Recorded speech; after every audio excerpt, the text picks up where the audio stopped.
Hello बच्चों, तो कैसे आप सब। आशा है कि आप सब बहुत अच्छे होंगे और अपनी तैयारी अच्छे तरीके से कर रहे होंगे। अभी तक हमने पॉलिटी के दो इंपॉर्टेंट टॉपिक कवर किए हैं और आज का जो हमारा टॉपिक होने वाला है वो है संविधान का भाग फर्स्ट, अर्थात यूनियन एंड इट्स टेरिटरी। इसके बारे में हम यहाँ पर बात करने वाले हैं। तो सबसे पहले आपको हेडिंग लगानी है यूनियन एंड इट्स टेरिटरी। कहने का मतलब संघ और उसका क्षेत्र, पहले तो देखिए ये आपका भाग फर्स्ट है। कौन सा है? भाग फर्स्ट। ये चीजें क्लियर होनी चाहिए। आर्टिकल की बात करें तो आर्टिकल आपका आता है अनुच्छेद 1 से 4 तक। प्रत्येक चीज क्लियर करते हुए इस वीडियो में हम कवर करने वाले हैं और आशा है कि ये जो भाग है ना, इससे रिलेटेड यदि कोई एग्जाम में प्रश्न पूछा जाता है, वो किसी भी तरह का एग्जाम हो, आप उस प्रश्न को अवश्य सही करके आओगे। ये मेरा आपसे वादा है, ठीक है। तो इस क्लास को ध्यान से देखना है। तबीयत थोड़ी खराब है लेकिन फिर भी मैं आपके लिए क्लास लेकर आया हूं, क्योंकि आप पढ़ते रहो। ये मेरा बस जुनून है एक कि आप पढ़ते रहो, आपका सिलेक्शन हो। कहने का मतलब यही है कि आप लगातार अपनी पढ़ाई को जारी रखें। यदि आप बीच में थोड़ा सा गैप दे देते हो ना, तो उस समय आपका शरीर भी ये कहने लग जाता है फिर नहीं यार आज नहीं, कल से पढ़ेंगे। और यदि आप चीजें रेगुलर कर रहे हैं तो फिर वो रूटीन बन जाता है और वो रूटीन आपको उस मुकाम पर लेकर जाता है जहां पर आप जाना चाहते हो, उस सिलेक्शन की तरफ लेकर जाना चाहता है कि जहां पर आपको सिलेक्शन मिलता है, गवर्नमेंट जॉब मिलती है, जो कि आपके लिए बहुत ज्यादा महत्वपूर्ण है, ठीक है। तो चलिए शुरुआत करते हैं संघ और उसका क्षेत्र। इसको समझने के लिए चीजें समझनी है आपको। प्रत्येक चीज, प्रत्येक पॉइंट जो है वो आपको अच्छे तरीके से समझते हुए चलना है। लिखेंगे बाद में, पहले इसको समझ लीजिए। देखिए आर्टिकल 1 की हम यदि बात करें, मैं लिखवा नहीं रहा हूं, बता रहा हूं, लिखेंगे बाद में। आर्टिकल 1 की हम बात करें तो इसमें लिखा गया है कि भारत या इंडिया अर्थात भारत जो राज्यों का क्या होगा? संघ होगा। क्या होगा? राज्यों का संघ। इनको बोल सकते हैं विभाज्यकारी राज्यों का अविभाज्यकारी संघ या विनाशकारी राज्यों का अविनाशी संघ। इसका मतलब क्या होता है? देखिए संसद को यह शक्ति प्राप्त है कि वो राज्यों की सीमा क्षेत्र, नाम या फिर उनका बंटवारा कर सकती है, राज्यों में परिवर्तन कर सकती है। वो किसको प्राप्त है? संसद को। किसकी? राज्य की। तो यहां पर राज्य क्या हो गए? टूट सकते हैं राज्य। विभाज्यकारी हुए नहीं हुए? हुए ना। लेकिन राज्यों को यह शक्ति नहीं प्राप्त कि वो संघ को अलग कर दे। संघ क्या है? अविभाज्यकारी है, या कहने का मतलब अविनाशी है। इसलिए भारत को कहा गया है विभाज्यकारी राज्यों का अविभाज्यकारी संघ, क्योंकि राज्यों का जब गठन किया जाता है या फिर एक से दो टुकड़े किए जाते हैं तो राज्यों से सिर्फ पूछा जाता है, राज्यों को सिर्फ इन्फॉर्म किया जाता है कि हम आपका सीमा क्षेत्र में परिवर्तन कर रहे हैं, आपको इसका जवाब देना है। 2 महीने के अंदर आपको इसका जवाब देना है।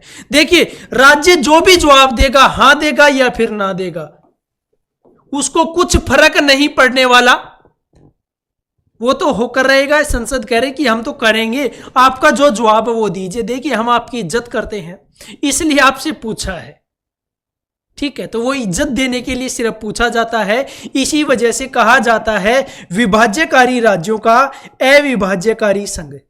राज्य विभक्त हो सकते हैं लेकिन संघ जो है वो विभक्त नहीं हो सकता। जिस प्रकार अमेरिका में क्या है? अविभाज्यकारी राज्यों का अविभाज्यकारी संघ। कहने का मतलब वहां पर यदि राज्यों में कुछ परिवर्तन करना है तो राज्यों की अनुमति आवश्यक है। क्या है? राज्यों की अनुमति आवश्यक है। तो वहां पर भी राज्य क्या हुए? अविभाज्यकारी, क्योंकि यदि वो अनुमति देंगे तो ही राज्यों का विभाजन हो सकता है। यहां पर आपका आर्टिकल 1 क्लियर हो गया होगा, समझ में आ गया होगा। वर्तमान में क्या है? 28 राज्य और 8 केंद्र शासित प्रदेश जो कि प्रथम अनुसूची में है। किस में दर्शाए गए हैं? प्रथम अनुसूची में। ये भी आपको ध्यान रखना है। आ गई बात समझ में? इसमें क्या आता है, देखिए अनुच्छेद 1 को अर्थात भारतीय क्षेत्र को अनुच्छेद 1 में 3 प्रकार से वर्णित किया गया है। पहला तो क्या है कि राज्यों का राज्य क्षेत्र होगा, ठीक है, राज्यों का राज्य क्षेत्र होगा। दूसरा क्या है, संघ क्षेत्र होगा, संघ होगा, क्या होगा, संघ अर्थात संघ क्षेत्र, यूनियन टेरिटरी, ठीक है। तीसरा क्या है कि ऐसे राज्य जिनका भारत कभी भी अधिग्रहित कर सकता है, कभी भी उनको एक्वायर कर सकता है, वो भी किसके अंतर्गत आएंगे, आर्टिकल 1 के अंतर्गत। तो नोट कीजिए यहां पर आर्टिकल 1 को, उसके बाद चलते हैं हम अनुच्छेद 2 पर। सबसे पहले आपका आता है आर्टिकल 1, ठीक है।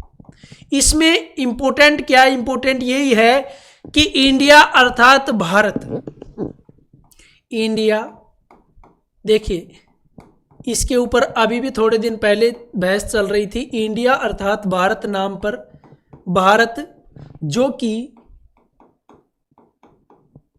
राज्यों का संघ होगा, राज्यों का क्या होगा, संघ होगा, ठीक है।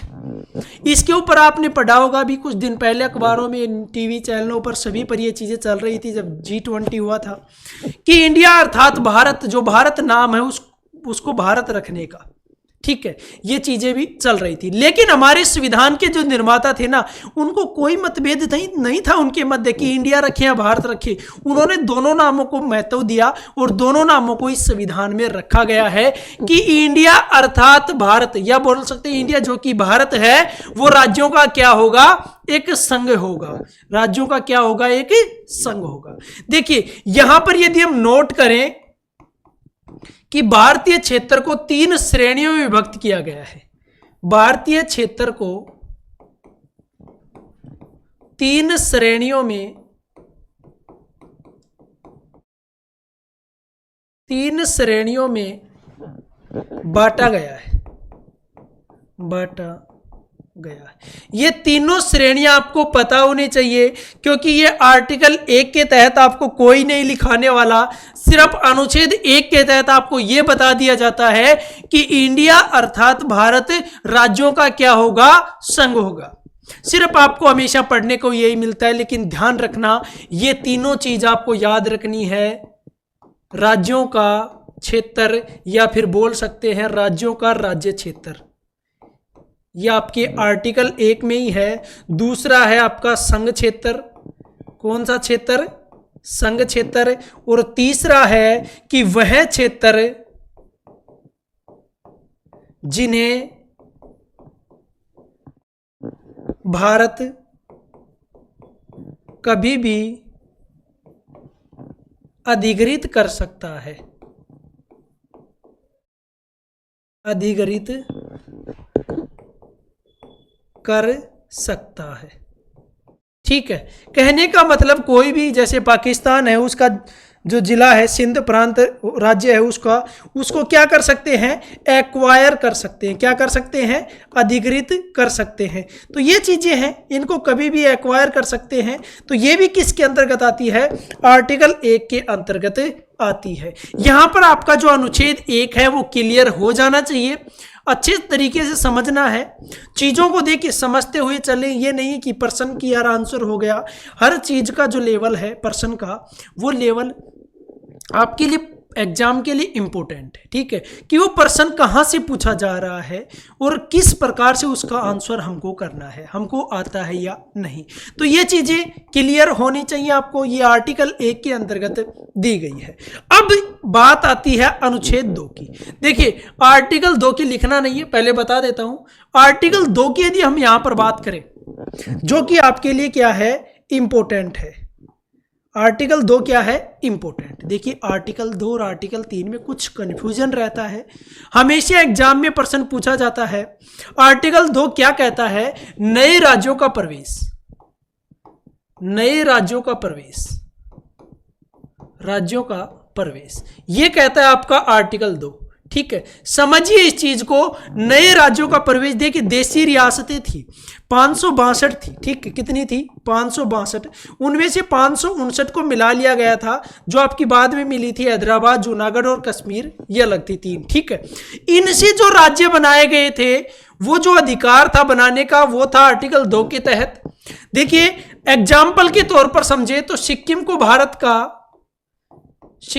भारत का 22वां राज्य बनाया गया था। कौन सा राज्य है?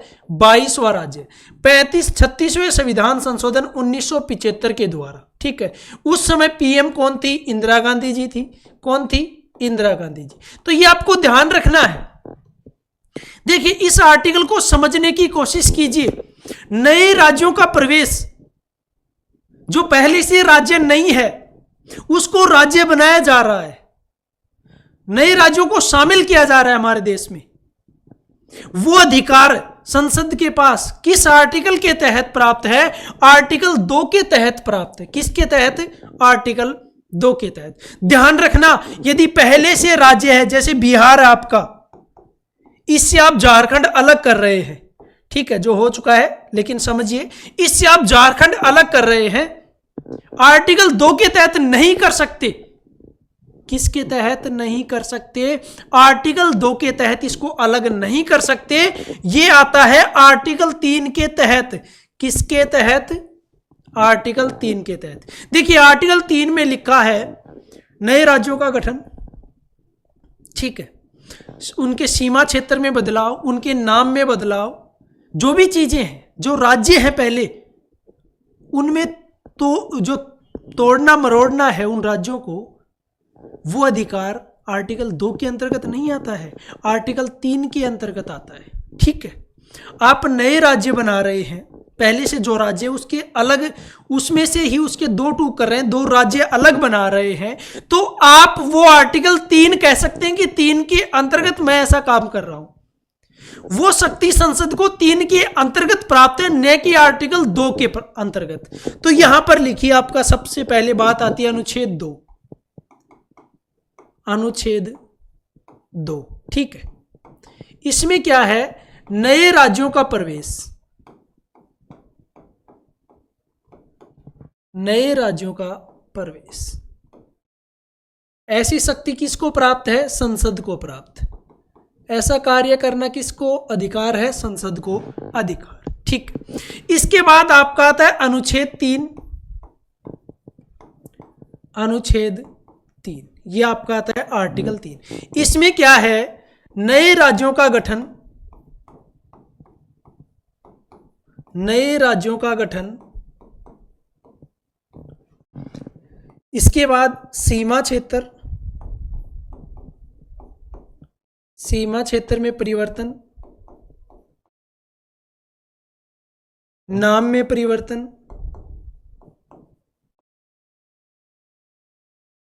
ऐसा अधिकार किसको प्राप्त है? संसद को। किसको? संसद को। ऐसी चीजें कौन कर सकती है? संसद कर सकती है। किसके तहत? आर्टिकल 3 के तहत। जो हमेशा कंफ्यूजन बना रहता है, और आपको पता है जिस चीज जिस टॉपिक में कंफ्यूजन होगा एग्जामिनर आपको वहीं लेकर जाएगा। कहने का मतलब वहीं से प्रश्न पूछने वाला है, क्योंकि यहां पर स्टूडेंट कंफ्यूज है तो आंसर गलती देके जाएगा। देखिए पढ़िए चीज, किसी भी चीज को, किसी भी टॉपिक को पढ़ रहे हैं, उसको इस प्रकार से आपको पढ़ना है कि उससे संबंधित कोई भी जो कंफ्यूजन है वो नहीं रहना चाहिए। यदि कंफ्यूजन इतना सा भी रह जाता है ना, तो फिर पढ़ने का आपका कोई फायदा नहीं है। चीजें क्लियर होनी चाहिए, तभी दिमाग में ये रहता है हाँ यार ये टॉपिक मैंने पढ़ा है, अच्छे से पढ़ा है, मेरे को अच्छे तरीके से ध्यान है, इसका किसी भी प्रकार से पूछा गया प्रश्न है मैं आसानी से कर सकता हूं सॉरी, ठीक है, किसी भी प्रकार से पूछा गया प्रश्न मैं आसानी से कर सकता हूं। आर्टिकल 2 नए राज्यों का प्रवेश हो रहा है। कोई भी रियासत है, कोई भी कुछ है, उसको नया राज्य बनाया जा रहा है। ये नहीं कि पहले से राज्य है तो उसके साथ छेड़छाड़ की जा रही है तो आर्टिकल 2 है, नहीं। आप नए राज्यों का प्रवेश कर रहे हैं तो आपका आर्टिकल 2 है। यदि आप किसी राज्य में छेड़छाड़ कर रहे हैं, फिलहाल भी महाराष्ट्र यदि उसके साथ छेड़छाड़ कर रहे हैं, उसके नाम में परिवर्तन कर रहे हैं, राजस्थान है जो कि मांग उठती है कि 2 राज्य बनाए जाए राजस्थान में क्योंकि बहुत ज्यादा बड़ा है, तो उसमें ऐसा है नहीं कि आप आर्टिकल 2 का प्रयोग करें। नहीं, आपके पास आर्टिकल 3 है और संसद को यह शक्ति देता है कि राजस्थान राज्य, हम बात कर रहे हैं सिर्फ एग्जाम्पल के तौर पर, कि उसमें 2 उसका गठन कर सकता है, नए राज्य उसे बना सकता है, उसके सीमा क्षेत्र में परिवर्तन कर सकता है, नाम में परिवर्तन कर सकता है। और यह शक्ति किसको प्राप्त है? संसद को। ठीक, अब चलते हैं आर्टिकल 4 के तहत। देखिए अनुच्छेद 4, ठीक, जिसके बारे में हम यहां पर बात करने वाले। आर्टिकल 4 क्या कहता है कि आप 2 और 3 के अंतर्गत जो भी चीजें कर रहे हो ना, 2 और 3 के अंतर्गत जो भी आप चीजें कर रहे हो, 2 में क्या था? नए राज्यों का प्रवेश था, 3 में नए राज्यों का गठन था, सीमा परिवर्तन था, नाम परिवर्तन था, ये सब चीजें थी। आप 2 और 3 के अंतर्गत जो भी चीज कर रहे हो ना, कि आर्टिकल 2 और 3 के अंतर्गत आप जो भी कर रहे हो उसको आर्टिकल 368 के तहत संविधान संशोधन की प्रक्रिया नहीं माना जाएगा। संविधान संशोधन की प्रक्रिया किस आर्टिकल के तहत है? आर्टिकल 368 के तहत। लेकिन यहां पर क्या कह रहा है? आर्टिकल 4 ये कह रहा है कि आप जो भी परिवर्तन कर रहे हैं अनुच्छेद 2 और 3 के अंतर्गत, उसको आर्टिकल 368 के तहत संविधान संशोधन की प्रक्रिया नहीं माना जाएगा। ठीक है, आ गई बात समझ में? अब सोचिए कि सर आप तो नए राज्य बना रहे हैं, नए राज्यों का प्रवेश कर रहे हैं, तो क्या कैसे होगा? ये संविधान संशोधन ही नहीं हो रहा। देखिए इस चीज को समझिए, यदि नए राज्यों का प्रवेश है, नए राज्यों का गठन हो रहा है, चलो बिहार की एग्जाम्पल ले लेते हैं। ठीक, बिहार से झारखंड, संसद को इसके टुकड़े करने हैं, बिहार से झारखंड अलग करना है। ठीक है, समझिए इस चीज को, अलग करना है तो संसद क्या करेगी? राष्ट्रपति के पास कॉल करेगी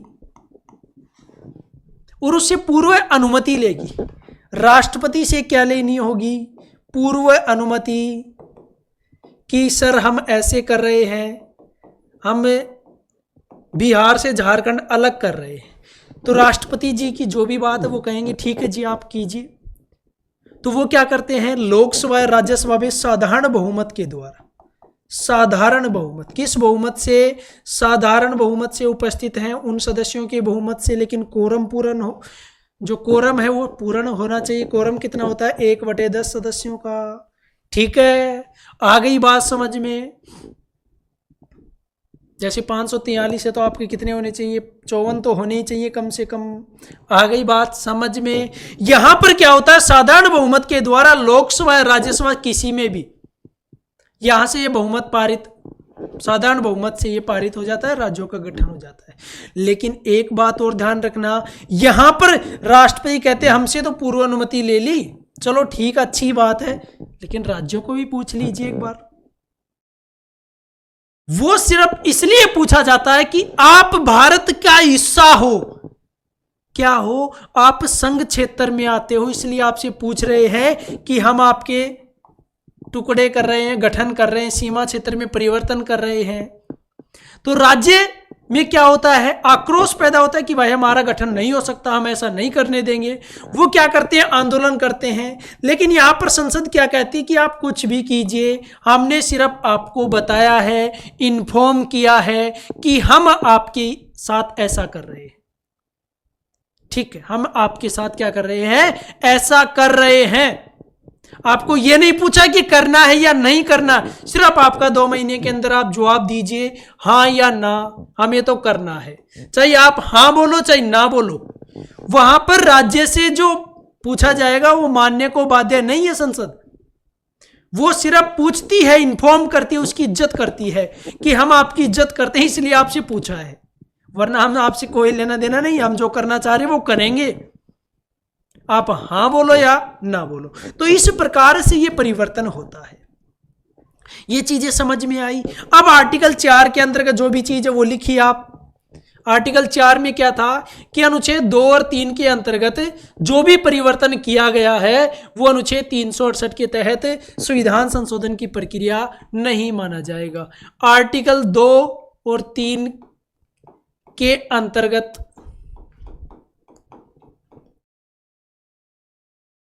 जो भी परिवर्तन किया गया है,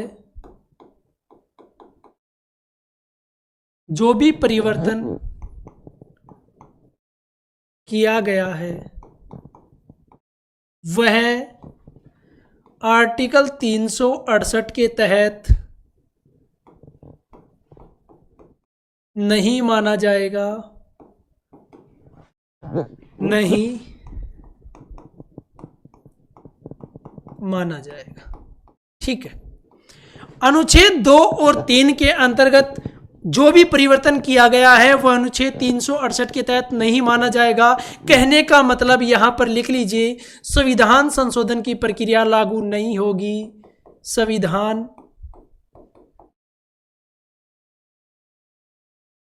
संशोधन की प्रक्रिया लागू नहीं होगी। ठीक है, आ गई बात समझ में। आर्टिकल 4 यही कहता है कि संविधान संशोधन की प्रक्रिया लागू नहीं होगी यदि आप ऐसा कर रहे हैं तो, क्योंकि वो साधारण बहुमत के द्वारा क्लियर हो जाएगा। ठीक है, यहां तक ये समझ में आया। इसके बाद हम बात करने वाले कि अखंड भारत का जो निर्माण हुआ था वो किस प्रकार से हुआ था, किस प्रकार से राज्य बने, और हम यहां से कहां से 14 राज्यों से शुरुआत की थी और बने 28, वर्तमान में 28 है। तो यहां तक हम किस प्रकार से पूछे उस चीज को यहां पर कवर करने वाले हैं। उससे पहले एक बार फिर से देख लीजिए, इन चीजों को क्लियर कर लेते हैं। सबसे पहले आपका आता है आर्टिकल 1, अनुच्छेद 1। ठीक है, यहां पर बात करें हम भाग फर्स्ट की, आर्टिकल 1 से 4 तक। ठीक है, अनुच्छेद 1 क्या कहता है कि इंडिया अर्थात भारत जो राज्यों का संघ है, इंडिया अर्थात भारत जो राज्यों का संघ है। आई चीजें समझ में। इसके बाद आपका आता है अनुच्छेद 2। अनुच्छेद 2 क्या कहता है? अनुच्छेद 2 कहता है आपका नए राज्यों का प्रवेश, नए राज्यों का प्रवेश, ये कहता है आपका आर्टिकल 2। इसके बाद बात करें अनुच्छेद 3 क्या कहता है? 3 कहता है नए राज्यों का गठन,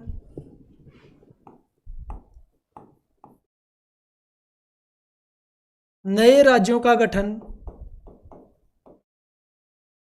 नाम परिवर्तन, सीमा क्षेत्र में परिवर्तन,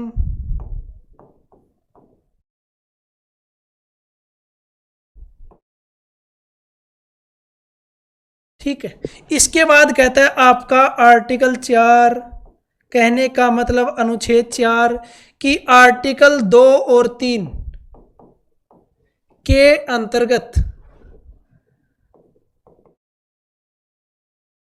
अंतर्गत जो भी परिवर्तन हुआ है वो 368 के तहत नहीं माना जाएगा।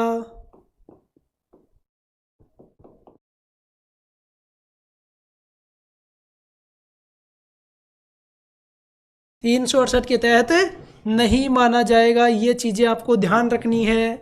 ये चीजें थी। यहां पर भाग फर्स्ट क्या था कि अनुच्छेद 1 इंडिया अर्थात भारत राज्यों का संघ होगा। अनुच्छेद 2 नए राज्यों का प्रवेश। अनुच्छेद 3 नए राज्यों का गठन, नाम में परिवर्तन, सीमा क्षेत्र में परिवर्तन। अनुच्छेद 4 अनुच्छेद 2 और 3 के अंतर्गत परिवर्तन। अनुच्छेद 368 के तहत क्या नहीं माना जाएगा?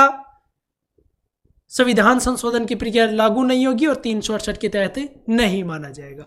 आ गई बात समझ में। इसके बाद हम बात करने वाले अखंड भारत के निर्माण की, कि राज्यों का जो नाम परिवर्तन हुआ, राज्य जो बने, और वर्तमान में 28 राज्य हैं और 8 केंद्र शासित प्रदेश है। यहां पर हम किस प्रकार से पहुंचे, इन सब चीजों को आगे हम बात करेंगे। ठीक है, देखिए तो यहां पर हमने पढ़ लिए थे 1 से 4 तक जो अनुच्छेद थे हमारे, वो सभी हमने अच्छे तरीके से कवर कर लिए थे। अब इसके बाद जो हमारा आगे हम बात करने वाले हैं अखंड भारत का निर्माण, किस प्रकार से राज्य बने, इनका अस्तित्व किस प्रकार से आया सामने, कौन कौन से राज्य कब बनाए गए और किस आधार पर बनाए गए, इन सब चीज़ों को हम बात करेंगे। देखिए सबसे पहले बात करें आज़ादी के पहले की, यदि हम बात करें तो उसमें क्या था, 2 भागों में विभाजित था। एक तो ब्रिटिश प्रांत था, क्या था, ब्रिटिश प्रांत, ये लिखना नहीं आपको। एक तो ब्रिटिश प्रांत था, साथ में एक थी देसी रियासतें, देसी रियासतें। ब्रिटिश प्रांत की बात करें तो ये ब्रिटिश सरकार के अधीन था, और जो देसी रियासतें थी ये राजा के शासन के अधीन थी, लेकिन ब्रिटिश राजशाही से इनका संबंध था। ध्यान रखना, ब्रिटिश जो राजा के अधीन तो थी क्या, देसी रियासतें, लेकिन ब्रिटिश राजशाही से इनका संबंध था, और जो ब्रिटिश प्रांत थे वो ब्रिटिश सरकार के अधीन कार्य कर रहे थे। यहां पर चीजें क्लियर। इसके बाद क्या हुआ कि भारतीय स्वतंत्रता अधिनियम आया 1947, स्वतंत्रता अधिनियम 1947। इससे क्या हुआ कि 2 देश, 2 स्वतंत्र व प्रभुत्व देश बने।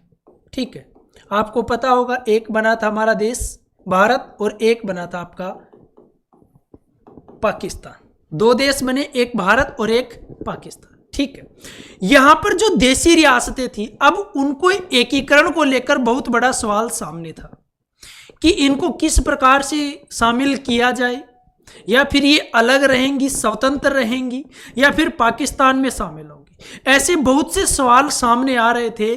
तो वहां पर हमने इनको जो 562 देसी रियासतें थी, इनको 3 ऑप्शन दिए गए।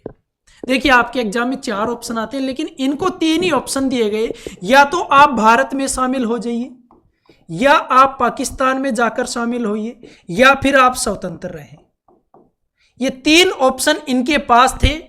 या तो आप भारत में रहें, शामिल हो जाएं, या पाकिस्तान में, या फिर आप स्वतंत्र रह सकते हैं। ये 3 ऑप्शन इनके पास दिए गए। इनमें से देखिए 562 में से 559 जो देसी रियासतें थी वो भारत में शामिल हो गई थी। 3 बची थी जो आपको ध्यान रखनी है। 3, एक तो थी आपकी हैदराबाद, एक थी आपकी जूनागढ़, और एक थी आपकी कश्मीर। ठीक है, ये 3 रियासतें बची जो न तो भारत में शामिल हो रही थी न पाकिस्तान में शामिल हो रही थी। अब इतनी बच गई तो इनको थोड़ी स्वतंत्र रहने देते, क्योंकि 559 जब शामिल हो गई तो इनको क्या दिक्कत थी। तो हैदराबाद को जो है ना पुलिस कार्रवाई के द्वारा भारत में शामिल किया गया। किसके द्वारा? पुलिस कार्रवाई के द्वारा। कहने का मतलब जबरदस्ती पुलिस प्रशासन के द्वारा, और जो पुलिस कार्रवाई है उसके द्वारा इसको शामिल किया गया।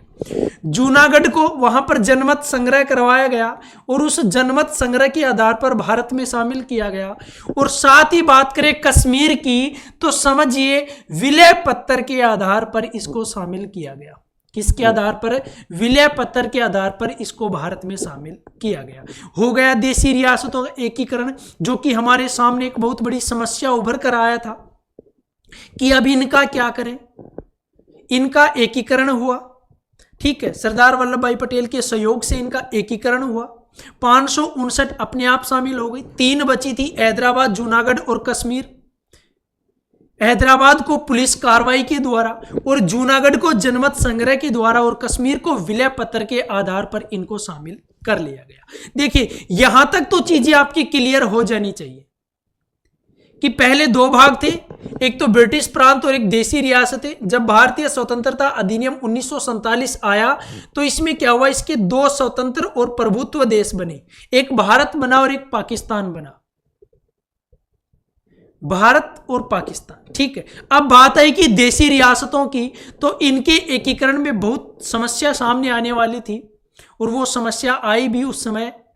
इनको एकीकरण बहुत कठोर तरीके से किया गया, कहने का मतलब कठोर समस्या थी ये। इनके एकीकरण में 562 जो देसी रियासतें थी, बहुत समस्याओं का सामना करना पड़ा, लेकिन इनको आखिरकार भारत में शामिल कर लिया गया।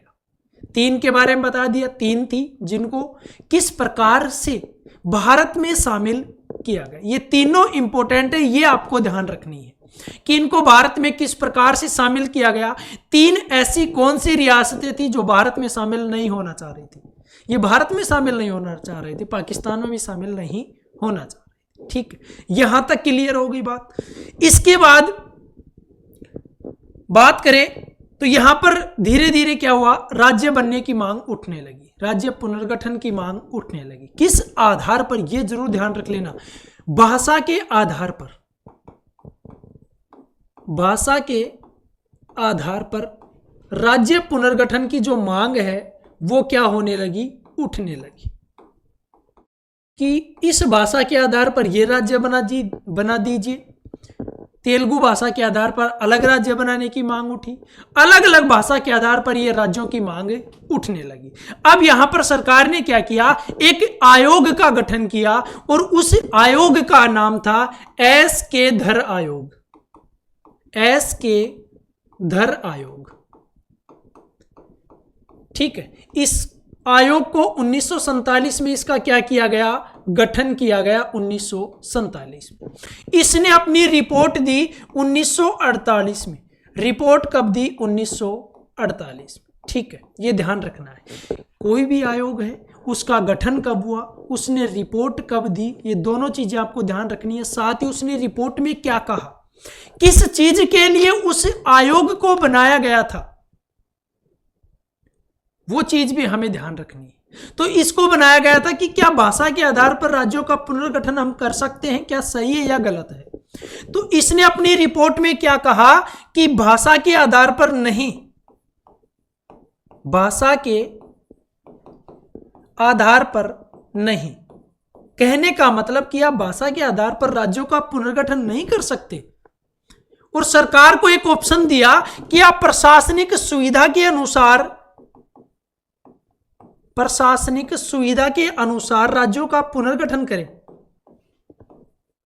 प्रशासनिक सुविधा के अनुसार राज्यों का क्या करें, पुनर्गठन करें, न कि भाषा के आधार पर। अब देखिए, आपके लिए जो चीज बनाई गई, आप जिस चीज की मांग कर रहे हैं उसके लिए आपके सामने कुछ ऐसी कमेटी बनाई जाती है कि ये आपकी मांगों को देखेंगे, उसके बाद हम डिसीजन लेंगे। और वो कमेटी का निर्णय आपके विरुद्ध चला जाता है, जिस प्रकार से यहां पर गया कि एस.के. धर आयोग ने साफ साफ मना कर दिया कि आप भाषा के आधार पर राज्य नहीं बना सकते। यदि आपको बनाना है तो आप प्रशासनिक सुविधा के आधार पर बनाइए।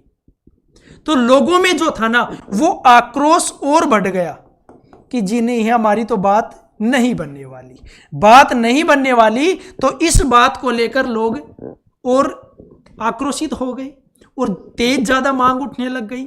इसके बाद क्या हुआ, 1952 की यदि हम बात करें, 1952 की, ठीक है, 1952 में तेलुगु भाषा के आधार पर एक राज्य की जो मांग उठ रही थी, उसमें से कार्यकर्ता थे, कांग्रेस के कार्यकर्ता थे, उनका नाम आपको ध्यान रखना है, पोट्टी श्री रामल्लू, पोट्टी श्री रामल्लू। इन्होंने क्या किया, ये अनशन पर बैठ गए, अर्थात भूख हड़ताल पर ये बैठ गई। और भूख हड़ताल पर बैठने के 56 दिन बाद इनकी क्या हो जाती है, मृत्यु हो जाती है। अब आपके आंदोलन का कोई नेतृत्व कर रहा है और उस नेतृत्व करते हुए व्यक्ति को की मृत्यु हो जाती है, तो आपको पता है आंदोलन कितना उग्र होगा, या तो फिर शांत हो जाएगा या फिर ज्यादा उग्र हो जाएगा। तो यहां पर जो भाषा की मांग के आधार पर राज्य बनाने की मांग उठ रही थी, वो मांग और तेज होने लगी और सरकार ने आखिरकार 1 अक्टूबर 1953 को 1 अक्टूबर 1953 को तेलुगु भाषा के आधार पर, किस भाषा के आधार पर? तेलुगु भाषा के आधार पर एक नया राज्य बनाया। मद्रास से तेलुगु भाषी क्षेत्रों को अलग करके एक राज्य बना आंध्र प्रदेश। कौन सा बना? आंध्र प्रदेश। तो भाषा के आधार पर बनने वाला पहला राज्य कौन सा है? आंध्र प्रदेश। ये पॉइंट भी आपको ध्यान रखना है, लिख लीजिए यहां पर नोट लगाकर, भाषा के आधार पर,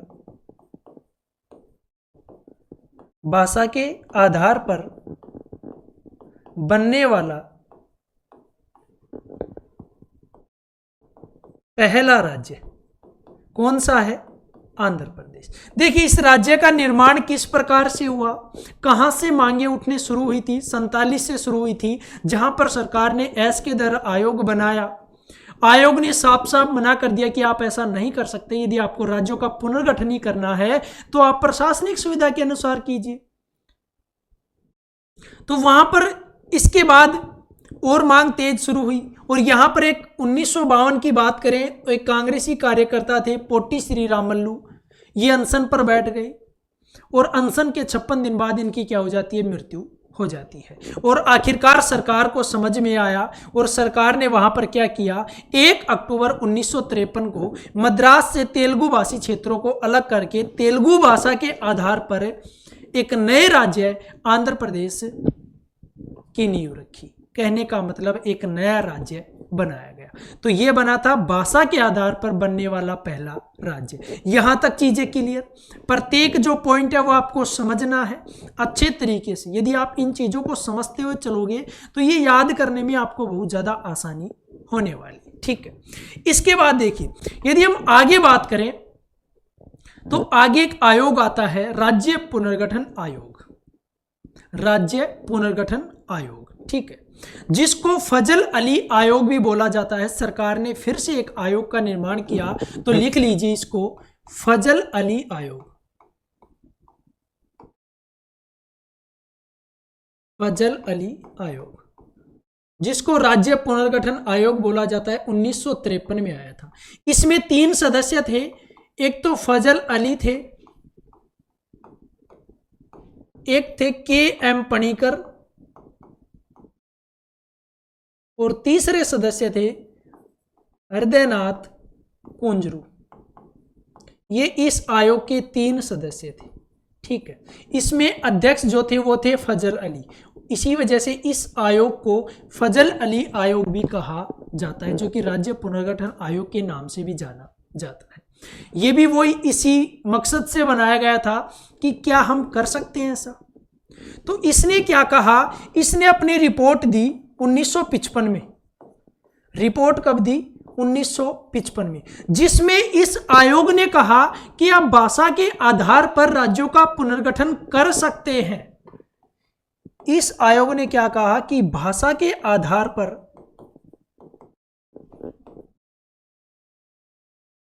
पुनर्गठन क्या कर सकते हैं? कर सकते हैं। लेकिन साथ में इन्होंने एक पॉइंट और ऐड किया कि एक भाषा एक राज्य। आप ऐसा मत करिए, आप ऐसा नहीं कर सकते कि एक भाषा के लिए एक अलग राज्य बना दिया जाए, दूसरी भाषा के लिए आप दूसरा अलग राज्य बना दिया जाए। भाषा के आधार पर इन्होंने हाँ तो भर दी, लेकिन साथ में एक पॉइंट ऐड किया कि एक भाषा एक राज्य की तरफ आप मत चलिए। ठीक है, ये आयोग समझ में आया। फजल अली आयोग था, 1953 में आया था। 1955 में इसने अपनी रिपोर्ट दी। इसमें 3 सदस्य थे, तीनों के नाम आपको ध्यान रखने हैं। फजल अली जो इसके अध्यक्ष थे, के.एम. पणिकर थे, हृदयनाथ कुंजरू, ये 3 सदस्य थे राज्य पुनर्गठन आयोग के। देखिए अब इस आयोग की बात मान करके अधिनियम आया, राज्य पुनर्गठन अधिनियम 1956। चलिए लिखिए, राज्य पुनर्गठन अधिनियम 1956। इस अधिनियम के तहत अस्तित्व में आए 14 राज्य प्लस 6 यूटी, अर्थात 6 यूनियन टेरिटरी, 6 केंद्र शासित प्रदेश यहां पर बन गए। किस अधिनियम के अंतर्गत ये अस्तित्व में आए? राज्य पुनर्गठन अधिनियम 1956 के तहत ये अस्तित्व में आए 14 राज्य और 6 केंद्र शासित प्रदेश। ठीक है, अब यहां से राज्य पुनर्गठन लगातार बनते चले गए और नए नए राज्य आपको देखने को मिले, और आज जिस स्थिति में है वहां पर हमें पहुंचना है 28 राज्य, 8 केंद्र शासित प्रदेश। देखिए यहां पर थे 14 राज्य और 6 केंद्र शासित प्रदेश। कब की बात कर रहे हैं? 1956 की। किस अधिनियम के द्वारा? राज्य पुनर्गठन अधिनियम के द्वारा। हमें पहुंचना कहां पर है? 28 राज्य और 8 केंद्र शासित प्रदेश, जो कि वर्तमान में है।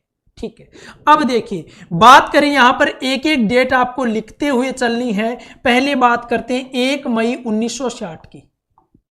1 मई 1960 की बात करें तो 1 मई 1960 को जो आपका बंबई प्रांत था, कौन सा प्रांत? बंबई प्रांत, यहां से एक राज्य बनकर आया। देखिए मराठी भाषी जो क्षेत्र था उसको नाम दिया गया महाराष्ट्र। क्या नाम दिया गया? उसको नाम दिया गया महाराष्ट्र, जो पहले से था बंबई प्रांत। इसमें एक क्षेत्र और था गुजराती भाषा वाला, उसको नाम दिया गया गुजरात। तो यहां पर ये गुजरात जो था ना, ये 15वां राज्य आपके सामने निकल कर आता है। कौन सा राज्य है? 15वां राज्य। बंबई जो प्रांत था, उस प्रांत में जो गुजराती भाषा क्षेत्र था उसको नया राज्य बनाया गया, और जो बच गया क्षेत्र उसको क्या नाम दिया गया? महाराष्ट्र नाम दिया गया। क्या नाम दिया गया? महाराष्ट्र नाम दिया गया। और गुजराती भाषा वाले को नया राज्य बनाया गया गुजरात, जो कि 15वां राज्य आपके सामने निकल कर आया। ठीक है, अब बात करें 31 दिसंबर 1963 की। 31 दिसंबर 1963 की, तो असम से एक अलग राज्य बना, नागालैंड। कौन सा बना? नागालैंड, जो कि 16वां राज्य बना। कौन सा राज्य? 16वां राज्य बना। असम से एक अलग प्रांत, अलग राज्य बनाया गया जिसका नाम था नागालैंड। ठीक है, कौन से नंबर का बना? 16वें नंबर का। ठीक है, 16 तक पहुंच गए। इसके बाद देखिए 1 नवंबर 1966 की यदि हम बात करें, 1 नवंबर 1966 की, यहां पर आपके सामने एक राज्य और एक यूटी निकलकर अस्तित्व में आता है। देखिए पंजाब था, वहां पर सिख समुदाय वाले क्षेत्र को क्या बनाया गया? पंजाब, जो पहले से था, और उससे एक हिंदी भाषी क्षेत्र को अलग निकालकर हरियाणा बनाया गया। साथ ही उससे एक यूटी निकाला गया, वो था आपका चंडीगढ़। ठीक है, तो यहां पर लिखिए पंजाब, जो कि सिख समुदाय का था, उसको नाम दिया गया पंजाब। हिंदी भाषी जो क्षेत्र था उससे एक अलग राज्य बना हरियाणा। कौन सा बना? हरियाणा। और एक आपका यूटी बना चंडीगढ़। तो ये था आपका 17वां राज्य। कौन सा राज्य? 17वां राज्य बना आपका हरियाणा। एक यूटी बन गया। शुरुआत में 6 यूटी थे, यहां पर कितने हो जाते हैं? 7 हो जाते हैं। हो गए क्लियर? 17वां राज्य आपकी समझ में आ गया कि हरियाणा बना था 17वां राज्य। ठीक है, क्लियर? इसके बाद चलते हम 1 नवंबर 1900, फिर से देख लीजिए 1 मई 1960 को बंबई प्रांत से गुजरात भाषा क्षेत्र को अलग करके बना था गुजरात, जो कि आपका 15वां राज्य था। 31 दिसंबर 1963 की बात करें तो असम से अलग राज्य बनाया गया नागालैंड, जो कि 16वां राज्य था। और 1 नवंबर 1966 की बात करें तो पंजाब से सिख समुदाय वाला पंजाब बना और हिंदी वाला क्या बना? हरियाणा बना। ठीक है, और एक यूटी आपका निकल कर आया यहां पर। कौन सा था?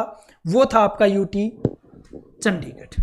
ठीक है, अब चलते हैं आगे। देखिए अब इसके बाद बात करें 25 जनवरी 1971 की। 25 जनवरी 1971 की हिमाचल प्रदेश को पूर्ण राज्य का दर्जा दिया गया। किसको? हिमाचल प्रदेश को। तो लिखिए हिमाचल प्रदेश को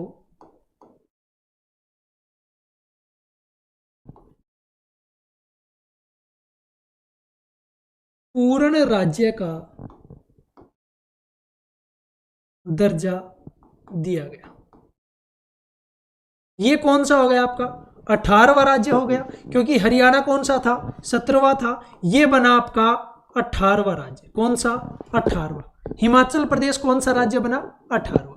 इसके बाद 25 जनवरी 1971 के आगे यदि हम बात करें तो बात आती है 21 जनवरी 1972 की।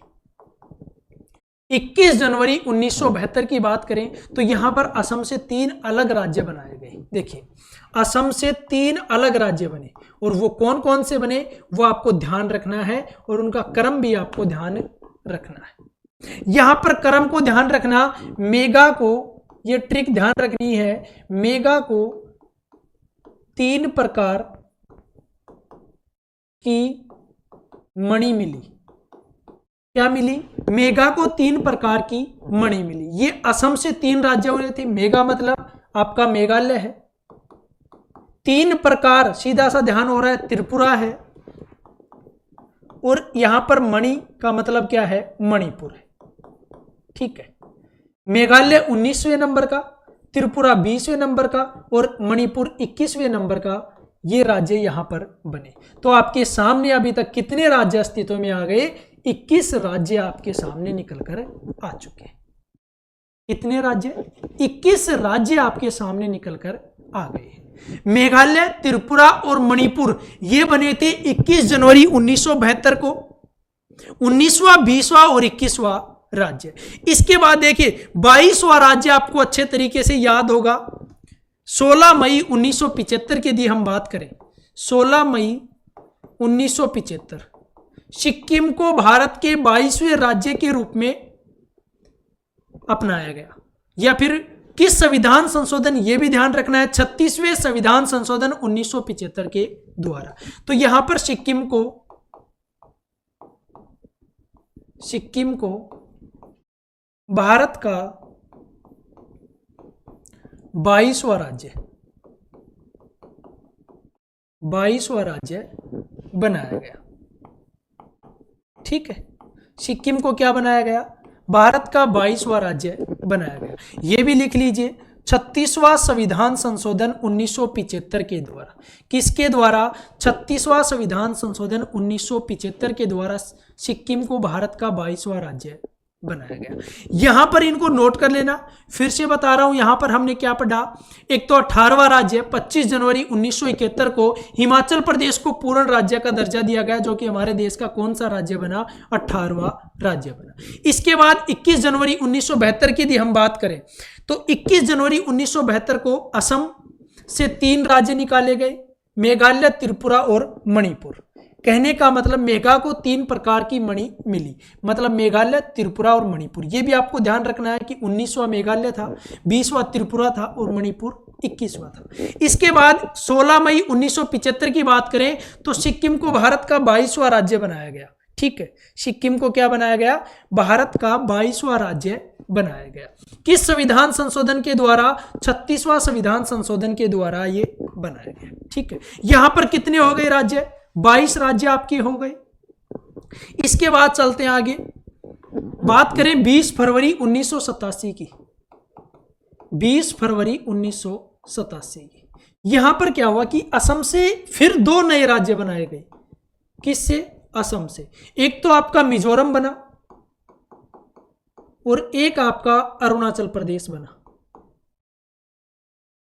अरुणाचल प्रदेश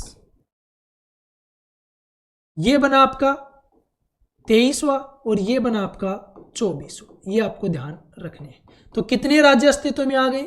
24 राज्य। कितने? 24 राज्य। 24वां राज्य कौन सा है? अरुणाचल प्रदेश। 23वां कौन सा है? मिजोरम। किससे अलग होकर बनाए गए? असम से। कब? 20 फरवरी 1987 को। 20 फरवरी 1987 को ये बनाए गए। अब बात आती है 25वां राज्य। तो 25वां राज्य आपका गोवा बना था। आपको पता है कि 1961 में पुर्तगाल से ऑपरेशन विजय के द्वारा गोवा को भारत में शामिल एक यूनियन टेरिटरी के रूप में, संघ शासित प्रदेश के रूप में इसको शामिल किया गया था। लेकिन इसको बाद में 1987 में क्या किया गया?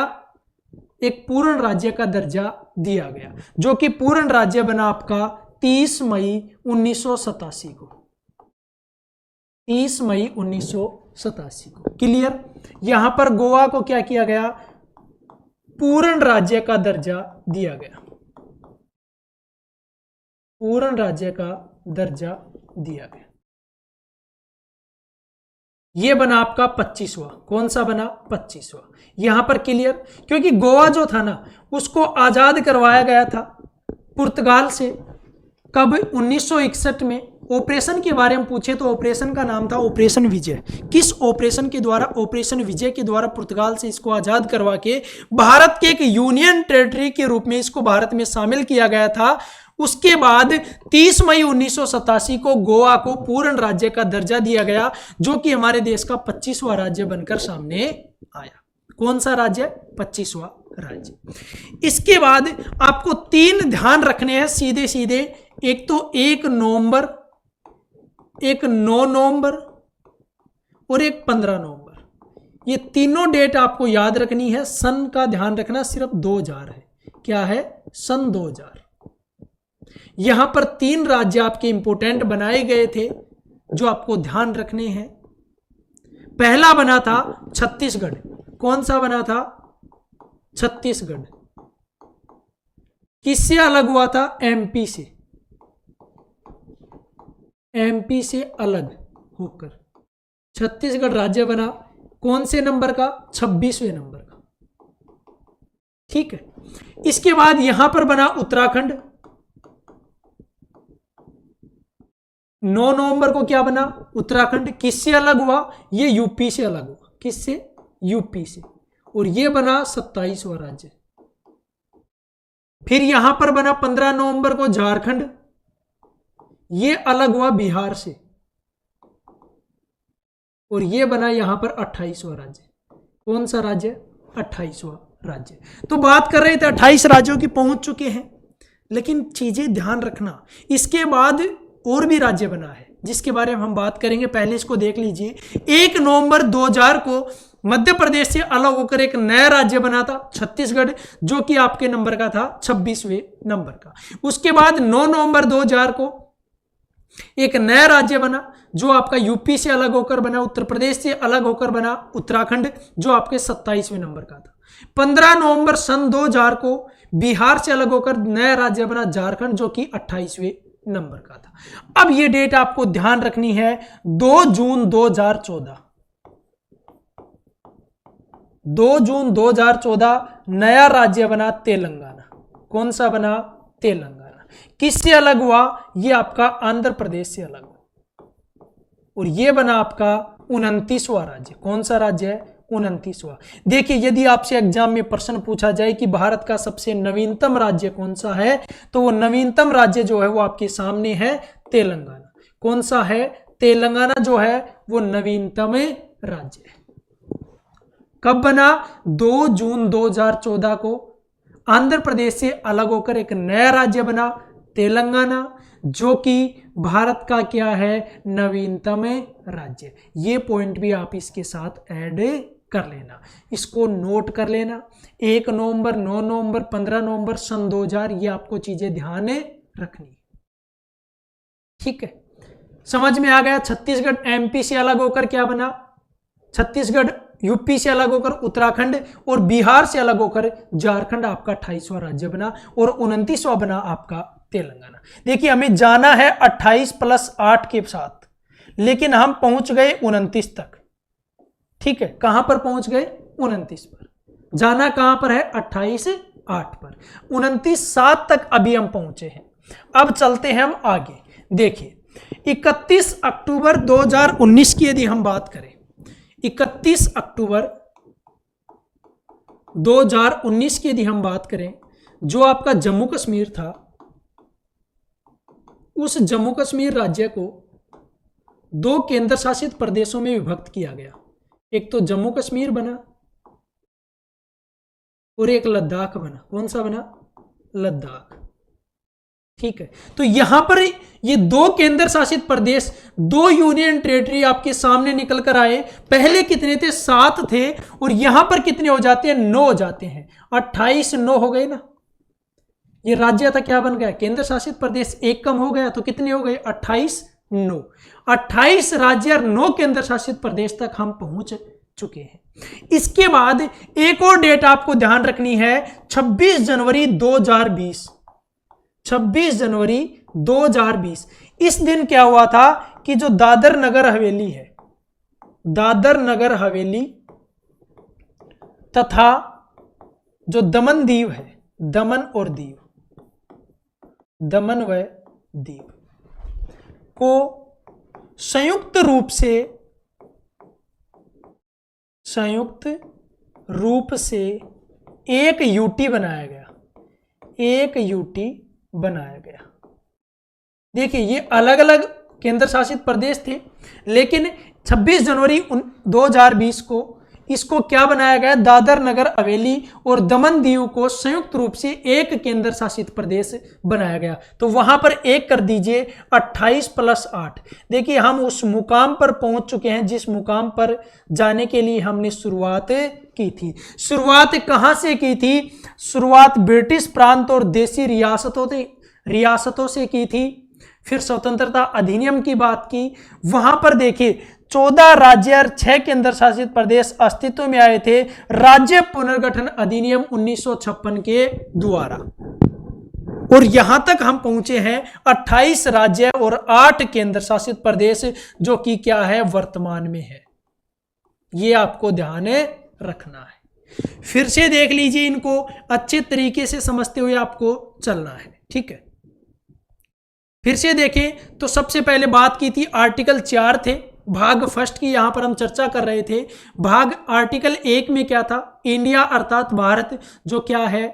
राज्यों का संघ है। दूसरा था नए राज्यों का प्रवेश, आर्टिकल नंबर 2 में था नए राज्यों का प्रवेश। देखिए, पुराना जो राज्य है ना, उसके साथ हम छेड़छाड़ यदि हम कर रहे हैं, उसकी सीमा में परिवर्तन कर रहे हैं, उसके नाम में परिवर्तन कर रहे हैं, तो हम आर्टिकल 2 के तहत नहीं कर सकते। हम नए राज्यों का प्रवेश कर सकते हैं आर्टिकल 2 के तहत।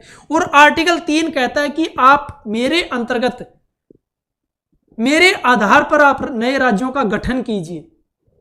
किसी राज्य से अलग राज्य बनाना है, सीमा क्षेत्र में परिवर्तन करना है, उसके नाम में परिवर्तन करना है, तो आर्टिकल 3 आपको यह अधिकार देता है। किसको? संसद को यह अधिकार देता है। ठीक है, आर्टिकल 4 क्या कहता है कि 2 और 3 के अंतर्गत आप जो भी कार्य कर रहे हैं, जो भी परिवर्तन कर रहे हैं राज्यों में, वो अनुच्छेद 368 के तहत संविधान संशोधन की प्रक्रिया नहीं मानी जाएगी, क्योंकि यहां पर जो राज्य बनाया जाएगा, नाम में परिवर्तन किया जाएगा, वो सीधा संसद के पास ये अधिकार है और वो साधारण बहुमत के द्वारा ऐसा हो सकता है, क्योंकि राष्ट्रपति से पूर्व अनुमति लेनी होती है। उसके बाद राज्यसभा या लोकसभा किसी में भी साधारण बहुमत के द्वारा कोरम, लेकिन कोरम पूर्ण होना चाहिए 1/10 सदस्यों का। ठीक है, ये ध्यान रखना, कोरम पूर्ण होना चाहिए। राष्ट्रपति से अनुमति ली, संसद में किसी भी राज्यसभा लोकसभा में साधारण बहुमत से पारित हो गया। राज्यों से अनुमति लेना संसद के पास ये बाध्यकारी नहीं है कि वो राज्य से अनुमति ले, तभी तो कहा जाता है विभाज्यकारी राज्यों का अविभाज्य संघ। किसको? भारत को, क्योंकि राज्यों को विभक्त कर सकते हैं बिना अनुमति के। हाँ, उनको बता देते हैं, सूचना दी जाती है कि आपके साथ ऐसा हम कर रहे हैं, आप हाँ या ना में जवाब दीजिए, हमें कोई मतलब नहीं है, आपकी हम बात मानने को बाध्य नहीं है। ठीक है, जिस प्रकार से अमेरिका में है, क्या है? अविभक्त राज्यों का अविभक्त संघ। उसको क्यों कहा जाता है? क्योंकि राज्यों के साथ यदि वो छेड़छाड़ करना चाहते हैं तो उनसे पूर्व अनुमति लेनी होती है, लेकिन हमारे ऐसा नहीं है। विभाज्यकारी राज्यों का अविभाज्य संघ है हमारा देश। ठीक है, ये चारों आर्टिकल आपके समझ में आ गए। इसके बाद यदि हम बात करें तो कहां पर थे? 2 भागों में अखंड भारत का निर्माण किस प्रकार से हुआ? एक ब्रिटिश प्रांत था और एक थी आपकी देसी रियासतें।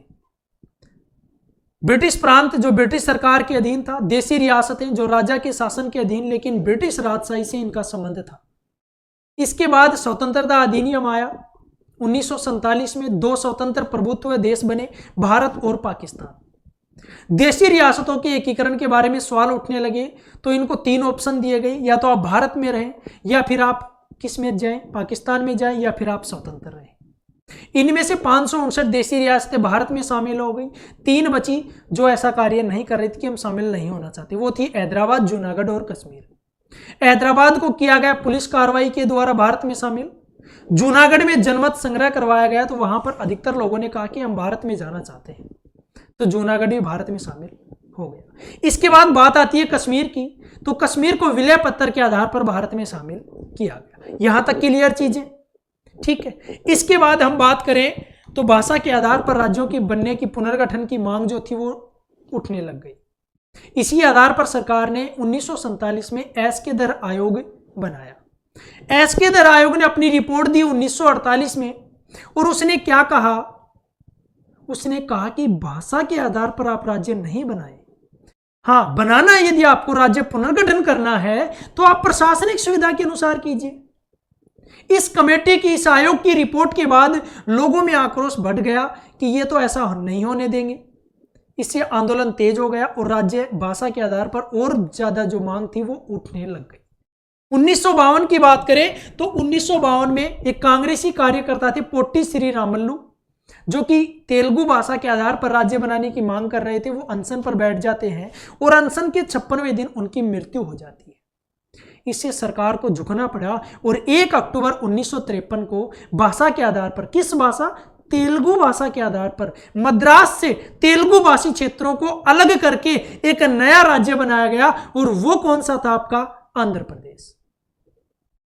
इसके बाद आया आपका फजल अली आयोग 1953 में, जिसमें 3 सदस्य थे, फजल अली, के.एम. पणिकर और हृदयनाथ कोंजरू। ठीक है, ये ध्यान रखना तीनों।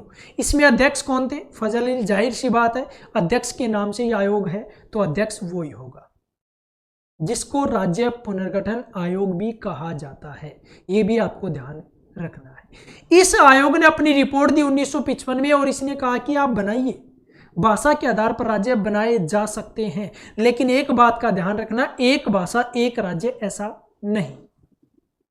ये साथ में इन्होंने पॉइंट ऐड किया था।